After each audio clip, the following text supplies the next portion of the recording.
Morning जी, afternoon जी, good evening जी। चलिए जी start करते हैं क्लास नंबर 3। इससे पहले हम लोग चैप्टर स्टार्ट किए थे change in profit sharing ratio. उसमें एक वक्त एडजस्टमेंट पढ़े थे, सैक्रिफाइसिंग रेशियो और गेनिंग रेशियो कैसे निकाले। उसके बाद हम लोग निकाले गुडविल की जर्नल एंट्री की। हाँ जी। अब उसके बाद आज हम लोग पढ़ेंगे treatment of reserve accumulated profit और लॉसेस। आज पढ़ेंगे treatment of reserve accumulated profit और लॉसेस। देखिए जी क्या होती है ना, आपकी जो बैलेंस शीट मतलब जो बैलेंस शीट होती है, जब प्रॉफिट शेयरिंग रेशियो चेंज होने के टाइम पे, उस टाइम पे आपकी बैलेंस शीट की लायबिलिटी साइड्स के अंदर यानी कि आपकी कुछ प्रॉफिट बचा होगा, यानी कि प्रॉफिट जो है, ठीक है जी। कुछ रिजर्व होगा, जैसे कि जनरल रिजर्व हो सकता है, वर्कमैन कंपेंसेशन रिजर्व हो सकता है। वर्कमैन कंपेंसेशन रिजर्व क्या है कुछ ही देर में डिस्कस करेंगे जी। इन्वेस्टमेंट फ्लक्चुएशन रिजर्व, यानी कि इन्वेस्टमेंट को प्रोटेक्ट करने के लिए हम लोग रिजर्व रखें। इन्वेस्टमेंट अगर फ्लक्चुएट करेगा मार्केट वैल्यू और बुक वैल्यू के अंदर, उस चीज के बारे में भी हम लोग पढ़ेंगे। ऐसे कुछ रिजर्व्स आपकी liability side of the balance sheet में, ये सब आपकी एक प्रॉफिट है। जितने सारे प्रॉफिट्स हैं, जितने सारे प्रॉफिट्स हैं जी, उन प्रॉफिट सभी को आप क्या करोगे ना, एडजस्ट करोगे। कैसे एडजस्ट करोगे ना, प्रॉफिट एंड लॉस आपकी बैलेंस शीट में जो है उसको डेबिट करेंगे जी। कैसे डेबिट किया गया, जितने सारे रिजर्व है, यानी कि जनरल रिजर्व हो, WCR मतलब वर्कमैन कंपेंसेशन रिजर्व है जी। इन्वेस्टमेंट फ्लक्चुएशन रिजर्व मतलब IFR है जी, मैं शॉर्टकट में लिखा हूँ जी। तो ये जितने सारे रिजर्व है, जितने सारे प्रॉफिट एंड लॉस है, अगर ये सब आपकी क्या है ना जी, प्रॉफिट है जी, ये सब आपकी प्रॉफिट है। प्रॉफिट को हम लोग डेबिट कर लेंगे पार्टनर्स कैपिटल अकाउंट पे क्रेडिट। जब हम लोग पार्टनर्स कैपिटल अकाउंट बनाएंगे, वही चीज को आप कहाँ डालोगे ना, by reserve, by P&L, by workman compensation reserve, by investment protection reserve. जितने सारे चीजें, ये सारे के सारे इनकम बने हैं। अब ऐसे ही लॉस की एडजस्टमेंट कैसे करेंगे। लॉस अगर होगा, इसकी उल्टा एंट्री हो जाएगी। All partners capital current account debited to profit and loss to deferred revenue expenditure. Deferred revenue expenditure वो की एडवर्टाइजमेंट। एक वक्त यहाँ पे एक बात बताना चाहता हूँ कि ये जो लॉस है आपकी ना, ये जो एक्यूमुलेटेड लॉस है, ठीक है जी, उसको ऐसे ट्रांसफर करेंगे। और हाँ जी, कब कैपिटल आएगी कब करंट आएगी ये चीज आपको बताएगी। अगर फ्लक्चुएटिंग कैपिटल है जी, उस टाइम पे कैपिटल अकाउंट आएगा जी। फिक्स कैपिटल है मतलब वहां पे करेंट करेंट अकाउंट। तो ये चीज को फिर से माइंड पे ध्यान रखोगे जी, ठीक है। तो ये दो एंट्रीज बहुत इंपॉर्टेंट है जी, अपनी कॉपी में लिख के रख लेना। अगर कहीं भी कोई भी एडजस्टमेंट, यानी कि कोई भी चैप्टर में अगर ऐसा कुछ हो रहा है, अगर आपकी रेशियो चेंज हो रही है, मतलब आप ये सब ओल्ड रेशियो में बांट दोगे। ओल्ड रेशियो सोचो, आपकी ओल्ड रेशियो है 3:2:1 है। अब बनी आपकी 2:2:1। ये जो चेंज हुई है, चेंज के बदले में इस ओल्ड रेशियो में ये सब बांट देंगे जी, क्योंकि पुरानी प्रॉफिट है जो कि पार्टनर्स को होगी जी, ठीक है। तो यहाँ मैं बेसिक आपको कॉन्सेप्ट समझा दिया। बेसिक कॉन्सेप्ट में क्या बोला, जितने सारे प्रॉफिट, जितने सारे रिजर्व, जितने सारे सब liability side of the balance sheet में मिलेंगे, वो सब आप क्या करोगे ना, आप लाके credit side of the partners capital account पे डाल दोगे। मतलब एंट्री ये होगा, reserve account debited, profit and loss account debited, reserve account debited, investment fluctuation reserve account debited, ठीक है। अब इस चीज को मिटा रहा हूँ, ठीक है, इस चीज को मिटा रहा हूँ। हाँ, और एक बात है, ये जो प्रॉफिट एंड लॉस अकाउंट है ना, यहाँ पे जो है ये आपकी डेबिट बैलेंस, मतलब ये लॉस है, मतलब ये आपका asset side of the balance sheet. अगर आप एसेट साइड में प्रॉफिट एंड लॉस देखते हो, मतलब आप डेफर्ड रेवेन्यू एक्सपेंडिचर, ये तो आपको पता है, deferred revenue expenditure is a fictitious asset. Fictitious asset वही एसेट साइड नहीं तो रहेगा ना। तो अगर डेबिट बैलेंस लिखा है P&L का, मतलब वो ऐसे लिखो, ये बैलेंस आपका क्या हो जाएगी जी, ये बैलेंस, ठीक है जी। तो यहाँ तक ये बात है जी। अब पढ़ेंगे इसके बाद workman compensation reserve, investment fluctuation reserve, इसको पढ़ेंगे। पहले हम लोग पढ़ेंगे क्या है जी, treatment of workman compensation, treatment of workman compensation system.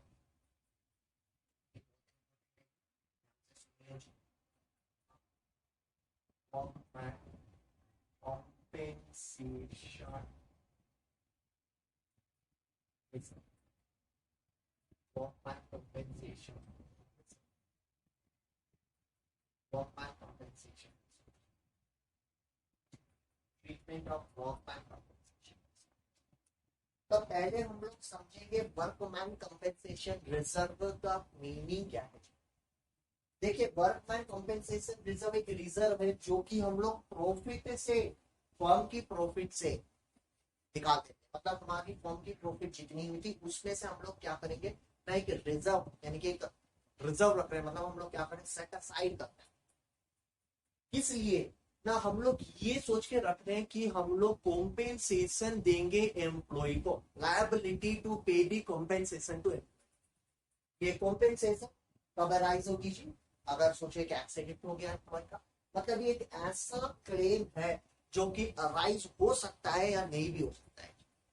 मैं क्या बोला, वर्कमैन कॉम्पेंसेशन रिजर्व एक ऐसा रिजर्व है जो कि हम लोग प्रॉफिट से बाहर रखते हैं, मतलब हमारी फर्म की प्रॉफिट से, फर्म की प्रॉफिट जितनी हुई थी उससे हम लोग वर्कमैन कॉम्पेंसेशन रिजर्व रखेंगे in order to meet the possible liability to pay the compensation to employ. और ये कॉम्पेंसेशन हम कैसे, कहां पे और कैसे पे करेंगे ना, अगर एम्प्लॉय का एक्सीडेंट हुआ वर्क के टाइम पे, तब हम लोग को वहां पे कॉम्पेंसेशन देना पड़ेगा। ये क्लेम सभी टाइम आएगा, कहते भाई मानिए नहीं आ भी सकता है, नहीं और मे नॉट अराइज, ठीक है।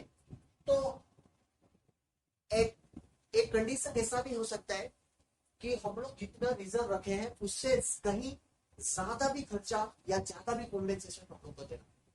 ऐसे नहीं कि हम रिजर्व में जितने रखे हैं उतना ही। ये मुद्दा कहाँ निकल गया कि वर्कमैन कॉम्पेंसेशन रिजर्व हम क्यों रखे हैं, अगर वो कॉम्पेंसेशन कलेक्ट करेंगे तो उस रिजर्व से हम लोग दे देंगे। मतलब हमारी प्रॉफिट है, हमारी प्रॉफिट से हम लोग क्या किए, बोले रिजर्व रेडी कर लिए। और रिजर्व ये है, ये रिजर्व हम लोग को क्या है ना, अगर कॉम्पेंसेशन आएगा तो हम पे कर लेंगे, अगर कॉम्पेंसेशन नहीं आएगा तो पार्टनर्स खुद ले जाएंगे। ध्यान से सुनिए, अगर मेरा पार्टनरशिप है, मेरी पार्टनरशिप में मैं क्या किया ना, वर्कमैन कंपेंसेशन रिजर्व रखा हूं, अगर वहां कुछ क्लेम आएगा मतलब मेरे को एम्प्लॉय को देना पड़ेगा, मतलब एम्प्लॉय को सेटल करना पड़ेगा, मतलब that is a liability when I am giving it to the employee. मतलब वो क्या बन गई, प्रोविजन फॉर वर्कमैन कंपेंसेशन, एक प्रोविजन बन गया, मैं वर्कमैन को दूंगा। अब मैं जितना दे दिया, सोचो अगर मैं दे दिया, सोचो उसके बाद भी रिजर्व में कुछ बचा, मतलब वो मेरी प्रॉफिट है, क्योंकि मैं मेरा प्रॉफिट से वर्कमैन के लिए क्लेम रखा। तब उसी का ट्रीटमेंट अभी कंडीशन यहाँ पे कुछ आएंगे, यहाँ पे कुछ कंडीशन आएंगे, यहाँ पे क्या आएंगे, कुछ कंडीशंस आएंगे। वो कंडीशंस क्या है, ध्यान से सुनिए। पहला कंडीशन है, तो इस चीज को मैं इलस्ट्रेशन के साथ समझाऊंगा सो दैट आप और अच्छे से समझोगे, इसलिए मैं पहले यहाँ पे इलस्ट्रेशन में ना, देखो जी एक लायबिलिटीज और एसेट्स में लिखा है, एक है आपका लायबिलिटीज दिया होगा, ठीक है। आपकी लायबिलिटी साइड में ना WCR आपकी 90 वर्कमैन कंपेंसेशन। मैं बोला था ये रिजर्व आपका, every general reserve, every profit and loss सब कहाँ रहता है, वही प्रॉफिट है, that is liability because business payable back करेगा ओनर। अब ये रिजर्व है लायबिलिटी साइड। पहला कंडीशन क्या है, ध्यान से सुनिए, पहला कंडीशन क्या है, व्हेन व्हेन बोल रहा है कि अगर कोई क्लेम नहीं है, when there is no, when there, एक सेकंड,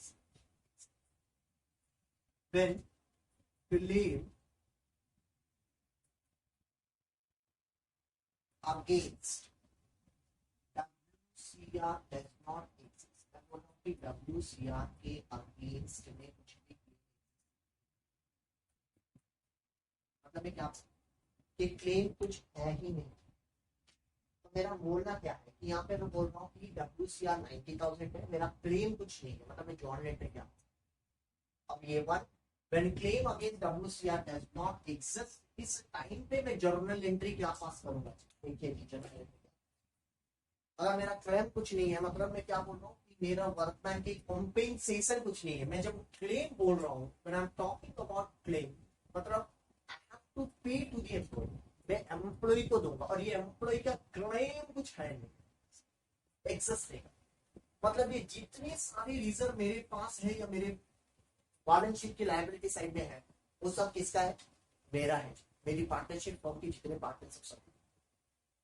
तो मेरे को क्या करना पड़ेगा यहाँ, मैं लिखूंगा workman compensation reserve account debited, simple है।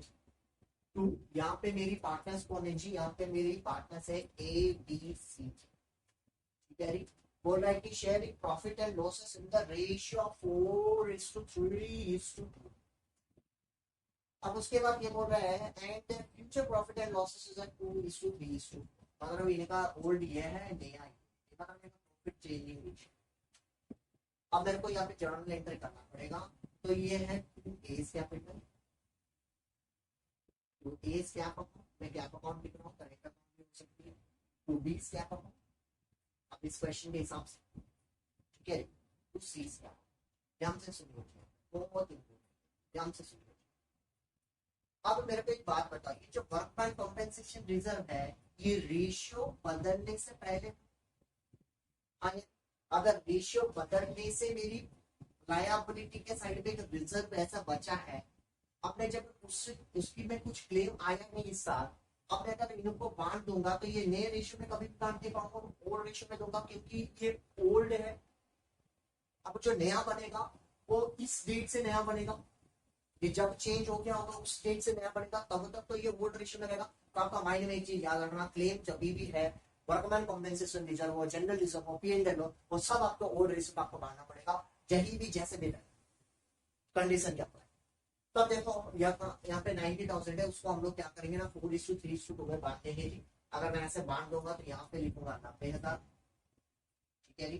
तो यहाँ पे आपका पहला आ जाएगा कितना ना, आपका पहले वाले आ जाएगा 90 में 10 होने से कितना हो रहा है जी, 4,3,729, मतलब 10,000 जी। पहला का आएगा 40,000, दूसरा का आएगा 30,000, तीसरा का आएगा, यहाँ पे आप लिख लोगे being workman compensation claim does not exist, being workman compensation claim does not exist, अगर exist नहीं कर रहा है मेरा claim, being workman claim does not exist, अगर exist नहीं कर रहा है मेरा कुछ भी workman claim, तो journal entries old partner old ratio, old partner old ratio. तो आपका माइंड में एक चीज याद रखना, जब भी आप क्वेश्चन करोगे बोर्ड के एग्जाम में, चेक कर लेना कि workman compensation reserve liability side में है, नीचे एडजस्टमेंट में कुछ दिया है क्या। अगर नहीं दिया है, आप ये 90,000 को क्या करोगे, पार्टनर्स की कैपिटल अकाउंट की क्रेडिट साइड में भी डालोगे। देखो ये जर्नल एंट्री में वही बोल रहे हैं, बाई वर्कमैन, अगर मैं पार्टनर्स की कैपिटल अकाउंट यहाँ पे पढ़ा रहा हूँ, ठीक है, 2A 2B 2C, मतलब क्या हो रहा है, बाई WCR लिखूंगा यहाँ पे, बाई WCR लिख के A के अंदर, B के अंदर और C के अंदर कम करते हैं यहाँ तक, ठीक है। पहला claim against workman compensation does not exist, ये गया, ठीक है जी। अब यहाँ पे मैं जर्नल को रखता हूँ, ऊपर का कंडीशन को बदला, ऊपर का कंडीशन मैं ये बोल रहा हूँ, ठीक है। when when claim exists, मैं क्या बोल रहा हूँ, when claim exists, मतलब क्या बोल रहा हूँ मैं यहाँ पे, मैं ये बोल रहा हूँ when claim exists, बोल रहा हूँ कि claim exists, मतलब ये सेकेंड पॉइंट, सेकेंड पॉइंट मैं बोल रहा हूँ कि when claim exists, claim exists, ठीक है। बट हाँ क्या है अपने पास, claim exists and is equal to workman compensation, is equal to workman compensation,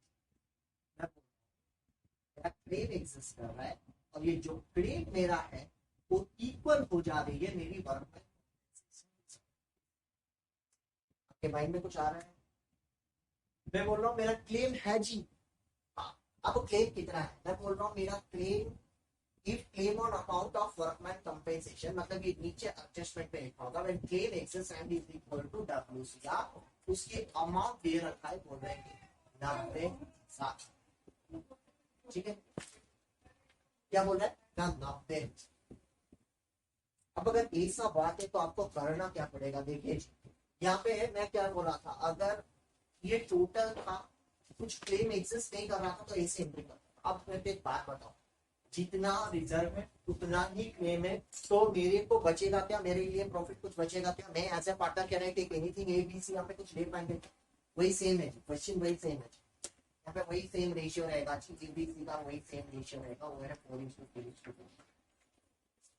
अब ये रिजर्व मेरे पास लाइबिलिटी में 90,000 है, मेरे को कंपेंसेशन भी देना 90,000 है, मतलब मैं पूरे के पूरे दे दूंगा अभी तो मेरा टेंशन कुछ नहीं है, क्योंकि मेरा पॉकेट से कुछ जाएगा नहीं, मेरे पॉकेट को कुछ आएगा नहीं, जितना बचा था काम। तो मैं क्या करूंगा? अब अगर सोचो, यही एंट्री को मैं बस यहाँ पे मिटा दूंगा, मैं सिंपली क्या लिखूंगा? देखो, अगर मैं, मेरे पास एक क्लेम आ गया, एक क्लेम आ गया मतलब एक प्रोविजन बन गई, क्लेम आ गया, मैं बाहर वर्कमैन के लिए क्या दूंगा ना, मेरा वर्कमैन कॉम्पेंसेशन दूंगा, कॉम्पेंसेशन बाहर वालों को दूंगा, मतलब मेरा एक लाइबिलिटी बढ़ गई। मेरी लाइबिलिटी अगर इंक्रीज करती है मॉडर्न मेथड के हिसाब से, लाइबिलिटी इंक्रीज करने से क्या होगा? क्रेडिट साइड पे आएगा, आपको भी पता है। तो देखिए यहाँ पे आपको लिखना पड़ेगा to provision for workman compensation claim, to provision for workman's compensation. तो एक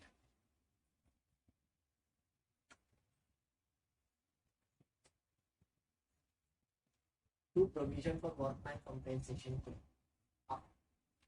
तो रिजर्व में था 90,000, मैं क्लेम भी दे दिया 90,000, तो मेरे पास कुछ बचा नहीं, मैं कुछ नहीं। बहुत ईजी, और कुछ समझ में नहीं, मतलब यहाँ पे समझने की बात कुछ है। प्रोविजन, लायबिलिटी इंक्रीज हुआ, लायबिलिटी इंक्रीज होने से क्रेडिट साइड में आता है, ये आपको पता है। ये रिजर्व आपका क्या है? आपको रिजर्व आपका चला जाना है, ठीक है।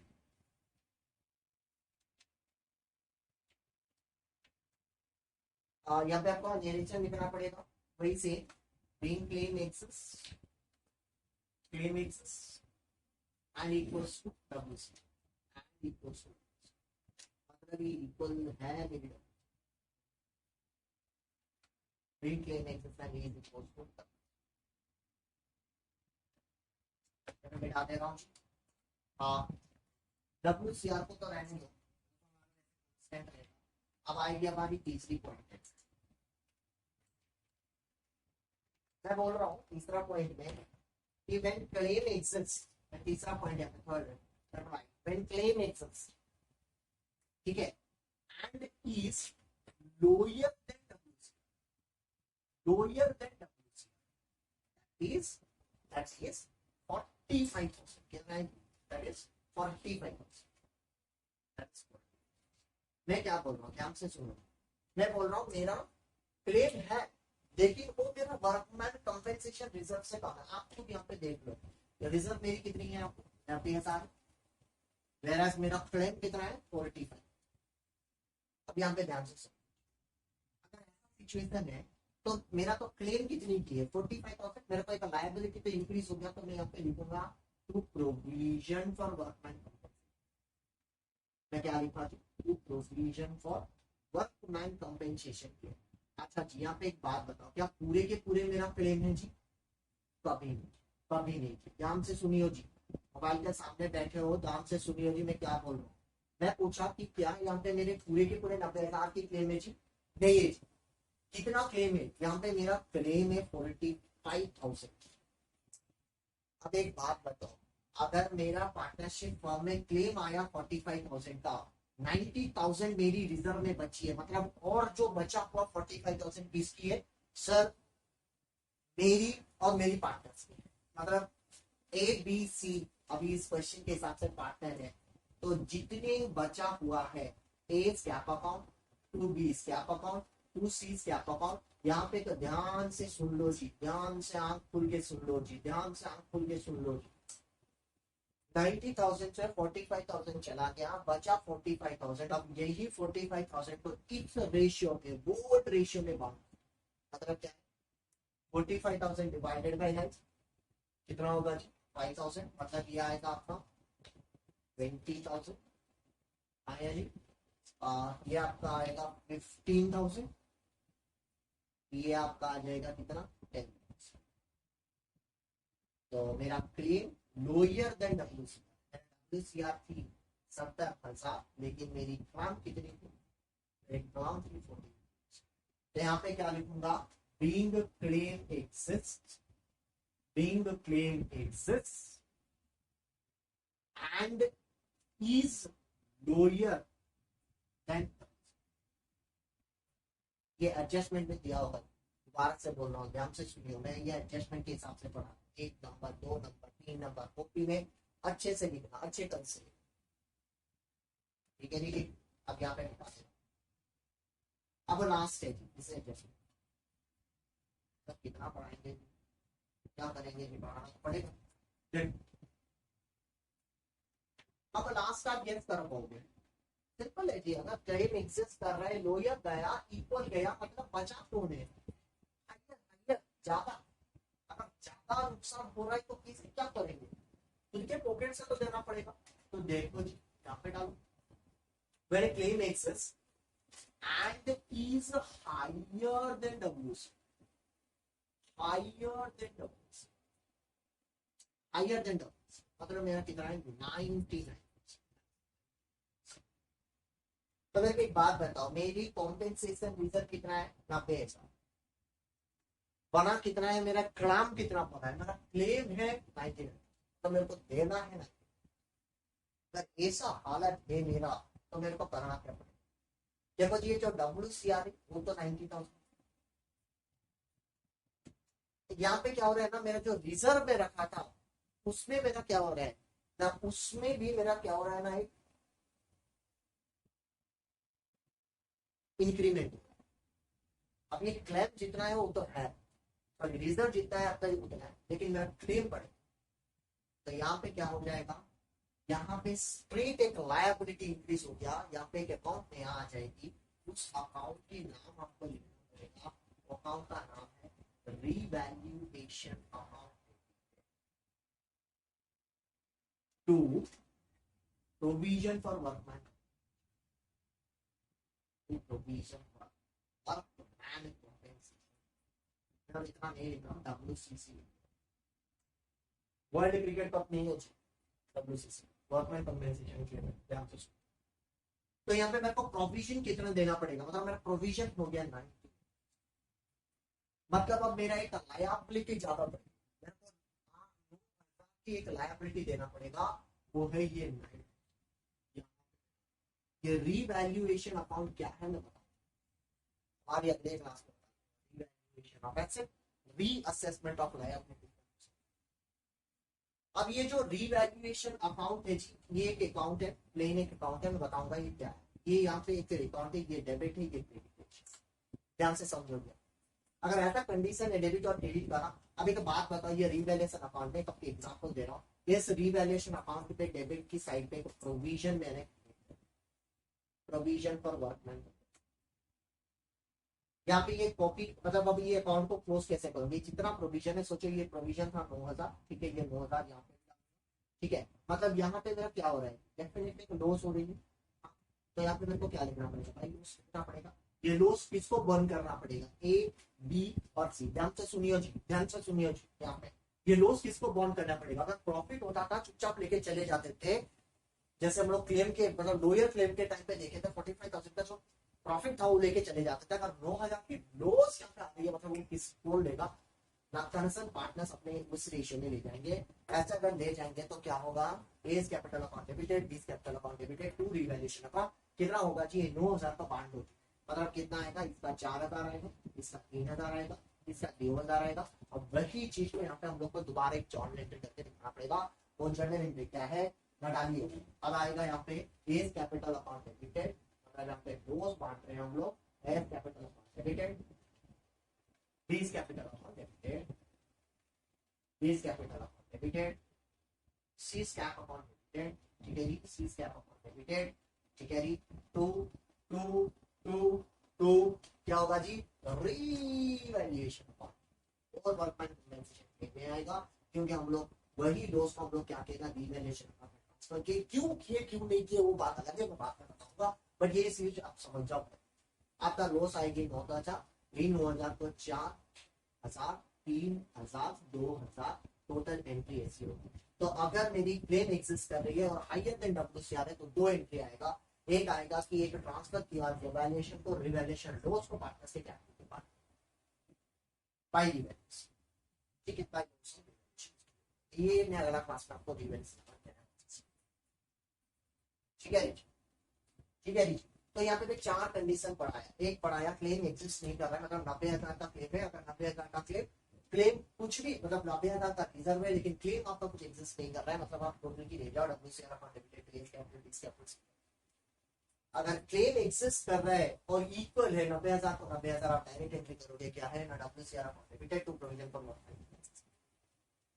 मैं बोला अगर क्लेम एक्सेस कर रहा है और लोअर देन WCR है, मतलब मैंने क्या बोला कि अगर वो 49,000 एस्टिमेटेड तो 90,000 से हम लोग क्या कहना है, उस 45,000 को प्रोविजन फॉर वर्कमैन कंपेंसेशन 45,000 दे दिए और जितना बचा था पार्टनर्स कैपिटल। उसके बाद लास्ट में बोला हायर देन अभी मैं बोला कि रिवैल्यूएशन क्या था, आपको समझ में आया होगा, ठीक है जी। इसके बाद हम लोग पढ़ेंगे treatment of investment fluctuation reserve amount, ध्यान से समझिए ये और एक इंपॉर्टेंट आज का class treatment of investment fluctuation reserve के बाद जाके ध्यान से समझिए। अब ऊपर का हेडिंग चेंज करता हूँ, treatment of investment fluctuation reserve, treatment of investment fluctuation reserve, investment, ये भी मैं आपको इलस्ट्रेशन बता, इन्वेस्टमेंट फ्लक्चुएशन एक बार लंबी सांस लो,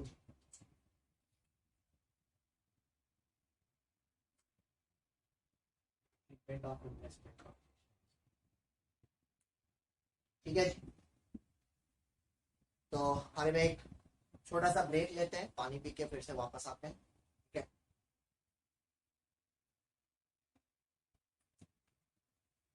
हाँ जी, हो गया जी ब्रेक। आओ पढ़ेंगे इन्वेस्टमेंट फ्लक्चुएशन रिजर्व, पहले इसका मीनिंग भी समझे, वर्कमैन कंपेंसेशन रिजर्व का तो मीनिंग समझे। ये एक ऐसा रिजर्व है ना जिसको हम लोग प्रॉफिट से असाइड ले, मतलब प्रॉफिट से ही हम लोग बाहर रखते हैं इस रिजर्व को, लेकिन ये किस लिए रखेंगे, in order to meet the fall in the market value of the investment. अगर इन्वेस्टमेंट की मार्केट वैल्यू डिक्रीज कर जाएगी तब प्रोटेक्शन चाहिए, तो प्रोटेक्शन के लिए हम लोग बनाएंगे एक रिजर्व बनाएंगे, that is investment fluctuation reserve amount, जिसको हम लोग लिखेंगे लायबिलिटी साइड में इन्वेस्टमेंट फ्लक्चुएशन रिजर्व। और यहाँ पे आपके क्वेश्चन में उसका वैल्यू कुछ ऐसे दिया है, उसका वैल्यू यहाँ पे वही ABC उनका 4:3:2 वही 2:3:4। हाँ, अब इन्वेस्टमेंट फ्लक्चुएशन रिजर्व आपका 18।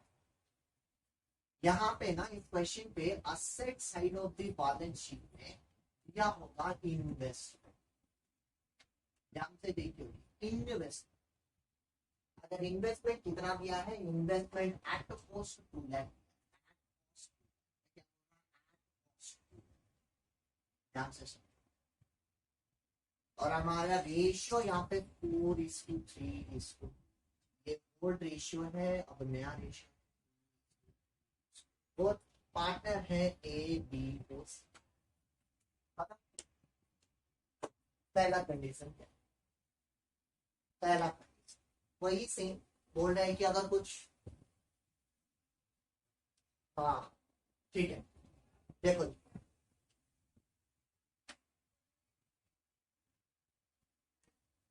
बोल रहे अगर ऐसा कुछ इंफॉर्मेशन हमारे पास नहीं है then there is no input,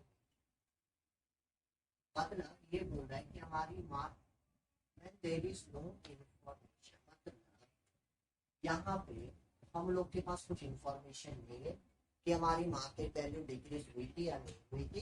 तो अगर ऐसा कंडीशन है तो ये जो फ्लक्चुएशन रिजर्व किसका है, वही एबीसी पार्टनर्स की है। तो सिंपल जर्नल एंट्री बनेगा जी IFR अकाउंट डेबिटेड, ठीक है, टू एज कैपिटल अकाउंट यानी कि ए क्या, टू बीज क्या, सिंपल चीज है। वर्कमैन कंपेंसेशन रिजर्व में अगर क्लेम नहीं था तो हम लोग क्या किए थे, सिंपल ही बांट थे, वैसे ही यहाँ पे देखेंगे। ये है आपकी 18,000, 18,000 डिवाइडेड बाई 2,000 यानी कि यहाँ पे आएगी 8,000, यहाँ पे आएगी 6,000, यहाँ पे आएगी 6। तो यहाँ पे मैं लिख लूंगा बिग ट्रांसफर ऑफ IFR, ठीक है, in their own ratio to the expected।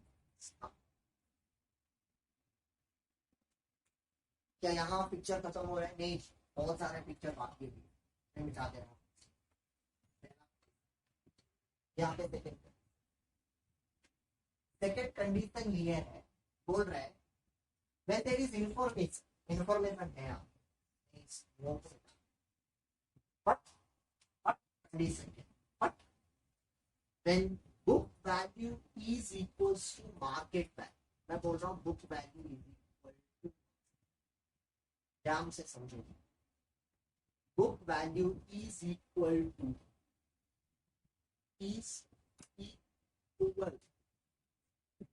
Market, मतलब बुक वैल्यू क्या है, मार्केट वैल्यू क्या है, वो चीज आपको पहले समझा देता हूँ। बुक वैल्यू मतलब वो वैल्यू जो कि बुक्स ऑफ अकाउंट्स में है, मार्केट वैल्यू वो वैल्यू है जो मार्केट में इन्वेस्टमेंट की वैल्यू। अब अगर ऐसा चीज है कि दोनों की वैल्यू इक्वल है, मतलब मार्केट में भी 2 लाख है, मार्केट में भी 2 लाख, बुक्स ऑफ अकाउंट्स में भी, मार्केट में भी 2 लाख है, बुक्स ऑफ अकाउंट्स में भी 2 लाख, मतलब मैं क्या बोल रहा हूँ, ये 2 लाख बुक वैल्यू है, यही 2 लाख मार्केट में भी वैल्यू है। मतलब यहाँ पे मेरा कुछ प्रॉफिट हुआ या लॉस हुआ, कुछ तो नहीं हुआ, मतलब मेरा टेंशन ही नहीं, यहाँ पे फोन तो हुआ नहीं ना इन्वेस्टमेंट का वैल्यू, तो अभी मैं क्या करूंगा, सिंपल जर्नल एंट्री करके बैठ जाऊंगा, क्या बैठूंगा, सिंपल। तो ये अगर मैं ऐसे लिखूंगा तो इसका वैल्यू क्या हो जाएगा ना, इसका वैल्यू 2 है, दैट इज 2 है, ये 2 है। ऐसा कंडीशन अगर 2 लाख ऐसे हो रहा है, मतलब आराम से मैं एंट्री क्या करूंगा, investment fluctuation reserve account debited, वही से ये जो 18,000 की रिजर्व को पूरे के पूरे पार्टनर्स ले लेंगे, दैट इज टू ए क्या, बीस क्या, सी, इसमें कुछ डिफरेंस रहेगा क्योंकि ये मार्केट वैल्यू और ये जो बुक वैल्यू ये दोनों equal, then really equals to empty। तो ऐसे जो अगर 18,000 को अगर काट देंगे तो कितना आएगी लास्ट से, वही चीज यहाँ पर कुछ गड़बड़, कितना आया था 8,6 जा रहा है, वही से चीज कुछ यहाँ पे जब book value equals to mark. अच्छा जी, अगर ऐसा कंडीशन है when there is information, third condition के बारे में बता दे, third condition when there is information, ठीक है जी, book value is lower than market value, lower than market, lower than market, that is say 1,91,000, that is say 1,91,000, इसका value कितना लिखा, 1 लाख। हाँ जी, यहाँ पे ध्यान से देखो जी, तो यहाँ पे मेरा बुक वैल्यू, सॉरी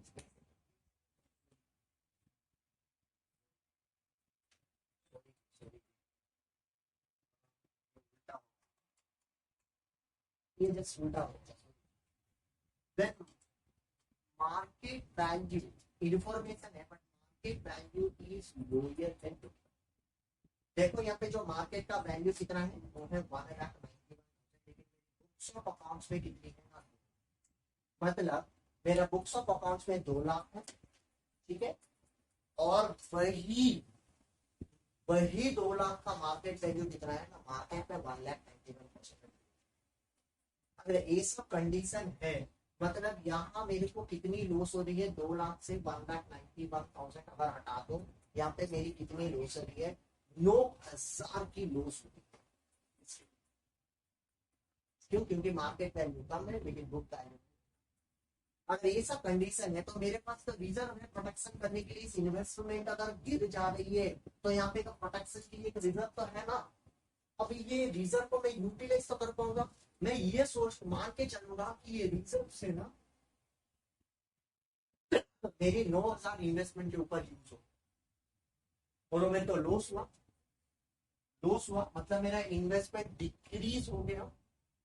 ध्यान से सुनिए, अगर इन्वेस्टमेंट डिक्रीज हो गया, अगर मेरा इन्वेस्टमेंट क्या हुआ, डिक्रीज हो गया, मतलब यहाँ पे इन्वेस्टमेंट डिक्रीज हुआ, यानी ये जो नो था, मैं लॉस नहीं बोलूंगा, लॉस बोलने से आपको गलत पहुंच सकता है। ये 2 लाख की इन्वेस्टमेंट बुक वैल्यू में थी, अब जो मार्केट में वैल्यू है, मार्केट वैल्यू कम है, बुक वैल्यू ज्यादा है, ऐसा कंडीशन है, मतलब मेरा क्या हुआ ना, 9,000 मेरा इन्वेस्टमेंट कम के, 9,000 की डिक्रीज है जी मेरे पास, डिक्रीज वैल्यू डिक्रीज। अगर डिक्रीज हो रहा है मतलब ये 9,000 का जो इन्वेस्टमेंट है, ये 9,000 का इन्वेस्टमेंट तो मेरा डिक्रीज हो गया, मतलब डिक्रीज हो गया, तो मैं यहाँ पे लिखूंगा कि टू इन्वेस्टमेंट। तो कितना इन्वेस्टमेंट मेरा चला गया ना, मेरा इन्वेस्टमेंट डिक्रीज कितनी हुई ना, 9,000 की इन्वेस्टमेंट मेरी डिक्रीज। अब अगर 18,000 से मैं 9,000 का इन्वेस्टमेंट हटा भी देता हूँ तो प्रॉब्लम कुछ तो नहीं है, 18,000 की तो रिजर्व बना के रखा हूँ प्रोटेक्शन देने के लिए। तो बची कितनी, 9,000 बची, और ये जो 9,000 बचा ये मेरा प्रॉफिट है या नहीं, मतलब ये मेरा कैपिटल अकाउंट में ट्रांसफर हो जाएगा। क्यों? क्योंकि वो तो बच ही गया, अब तो उसके काम नहीं है, क्योंकि बुक वैल्यू और मार्केट वैल्यू में तुलना तो आप कर लिए। अब जो बचा हुआ 9,000 है उसको भी तो नॉर्मली बांट देंगे, कितना होगा, ये होगा आपका 4,000, ये आपका हो जाएगा 3,000, ये आपका हो जाएगा। अब being in for being market value is right, when market value is lower than book, when market value is lower than, ये कंडीशन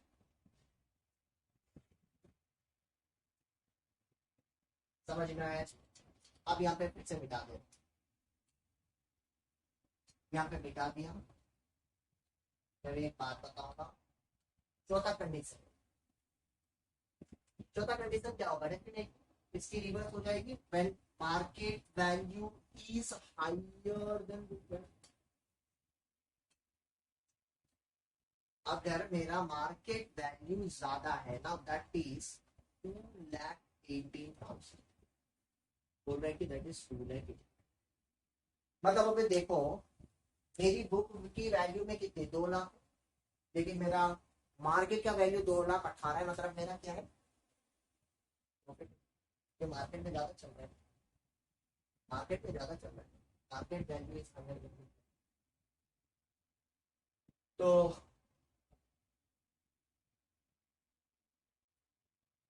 अब मार्केट में ज्यादा है लेकिन मेरा कम है, मतलब मेरा गेन हो रहा है, देखो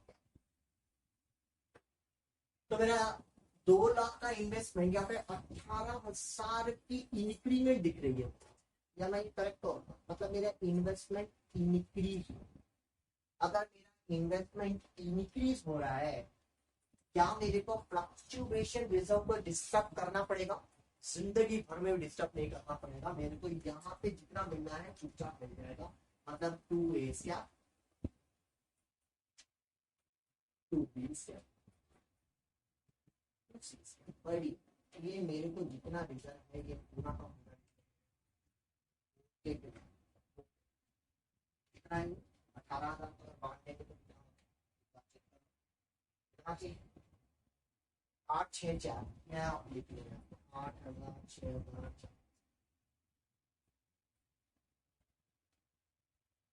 पहला चीज रिजर्व।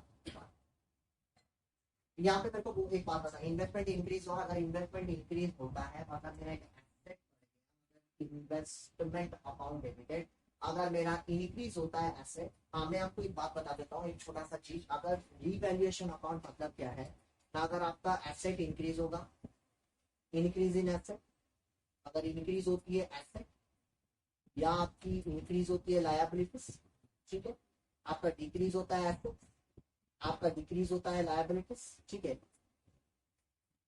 वो किस अकाउंट में डालते हैं, वो रीवैल्यूएशन अकाउंट में, क्योंकि उसकी वैल्यूएशन का रीवैल्यू किए तो एक एसेट बढ़ गया, एक लाइबिलिटी कम गया, एक एसेट बढ़ गया, एक लाइबिलिटी कम गया, एक लाइबिलिटी मतलब घट गया मतलब करके कम हो गया, और एक एसेट डिक्रीज हो गया।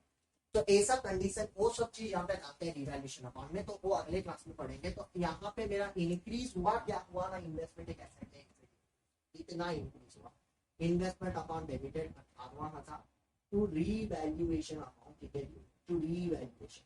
वहां पे वर्कमैन कंपनसेशन रिजर्व के टाइप का लायबिलिटी इंक्रीज हुआ था, तो मैं क्या लिखा था, रीवैल्यूएशन अकाउंट डेबिटेड।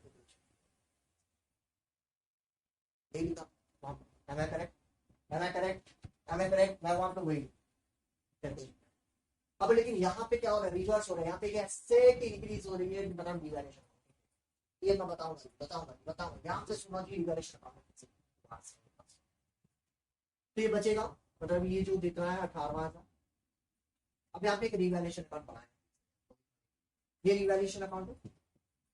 हाँ, अगर 2 है तो मतलब इन्वेस्टमेंट बाई है, मतलब यहाँ पे डालना पड़ेगा क्योंकि रिवैल्यूएशन अकाउंट क्रेडिट में है, तो बाई कितना है जी, अभी अकाउंट को क्लोज करना है, तो यहाँ पे 18,000, यहाँ पे 18,000। अब ये 18,000 यहाँ पे बांट दूंगा ए बी और सी के बीच में, सोच लो क्यों, क्योंकि प्रॉफिट उनकी है। हाँ यानी अब 18,000 को यही ए बी सी को बांट दूंगा तो कितना होगा, 18,000 क्यों, क्योंकि प्रॉफिट शेयरिंग रेशियो, तो कितना 18,000 को फिर से वही 4:3 मतलब 9 2,000 यानी कि देना 8,006। तो जर्नल क्या हो गया, रीवैल्यूएशन, रीवैल्यूएशन। तो एस क्या, तो एस क्या, ठीक है, यहाँ पे क्या हुआ ना, गेन हुआ, गेन हुआ, रिवैल्यूएशन कितना है, 18,000।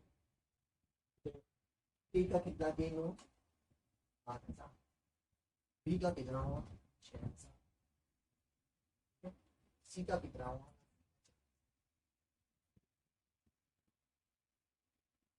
तो ये है इन्वेस्टमेंट फ्लक्चुएशन रिजर्व। ठीक है जी, अगले क्लास में हम लोग पढ़ेंगे रिवैल्यूएशन अकाउंट, ठीक है जी, थैंक यू जी। हाँ एक सेकेंड, उससे पहले एक बस एक छोटा सा जर्नल एंट्री आपको जो पहले का एक क्वेश्चन करवा देता हूँ, थोड़ा माइंड में क्लियर होगा। एक 5 मिनट था, बस 5 मिनट की टाइम दो, खत्म हो जाएगा, क्योंकि जो पहले का जो था ना जर्नल, उसकी तो हम लोग डिस्कस नहीं किया है, उसका एक रिलैक्सेशन कर लेंगे। तो देखो यहाँ पे क्वेश्चन दिया है, XYZ are partner sharing profit and losses in the ratio of 5:3:2। XYZ का 5:3:2, ठीक है।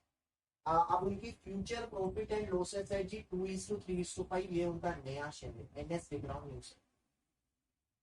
बोले कि इफेक्ट फ्रॉम 1 अप्रैल 2017, उनकी 1 अप्रैल 2017 में ये रेशियो बनते हैं 1 अप्रैल, लेकिन उनकी 31 मार्च 2017 की बैलेंस शीट में कुछ आइटम्स बचे।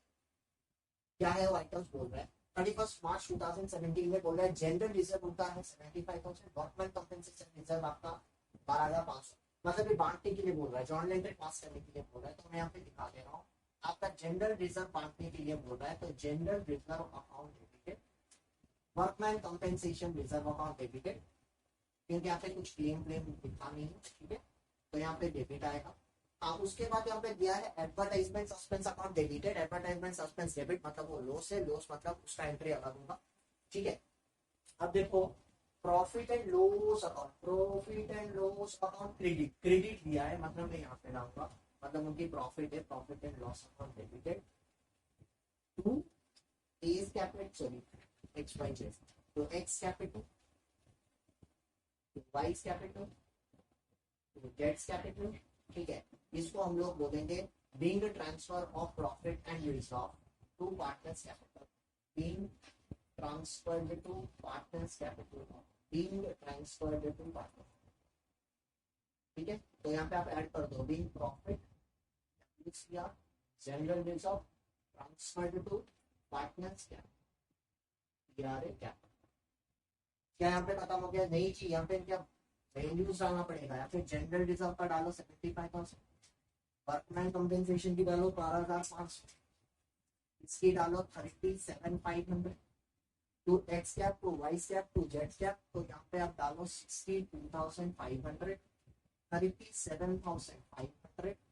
हाँ, अगला है आपका 25,000, ठीक है।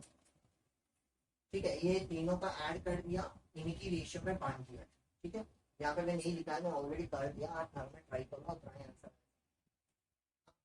उसके बाद एडवर्टाइजमेंट सस्पेंस का सिंपल क्या होगा, वही सेम बट रिवर्स हो जाएगा। X cap upon debited, losses को हम लोग रिवर्स में करेंगे, X cap upon debited, Y cap upon debited, हाँ to Z cap, sorry Z cap upon debited to profit and loss. तो एडवर्टाइजमेंट सस्पेंस लिख लेने पे down to advertisement suspense, to advertisement, आपका कितना आया, यहाँ पे कितना है एडवर्टाइजमेंट सस्पेंस में, यहाँ पे एडवर्टाइजमेंट सस्पेंस दिया है 50,000, उनका रेशियो कितना है, यहाँ का रेशियो है 5:2 मतलब 10, ठीक है। 50,000 डिवाइड बाय 10 मतलब यहाँ पे 5,000, मतलब 5 5 25, 5 3 15, और ये आपका 10। तो ओवरऑल में आपको सब समझा दिया, वर्कमैन कंपेंसेशन रिजर्व भी समझा दिया, नॉर्मल रिजर्व भी समझा दिया, नॉर्मल लॉस भी समझा दिया, ए टू जेड आपका कंप्लीट कर लिया, ठीक है जी। दोबारा से और एक बार चेक कर लो जी, थैंक यू जी, एक लाइक कर लो जी, थैंक यू जी, हैव अ नाइस डे।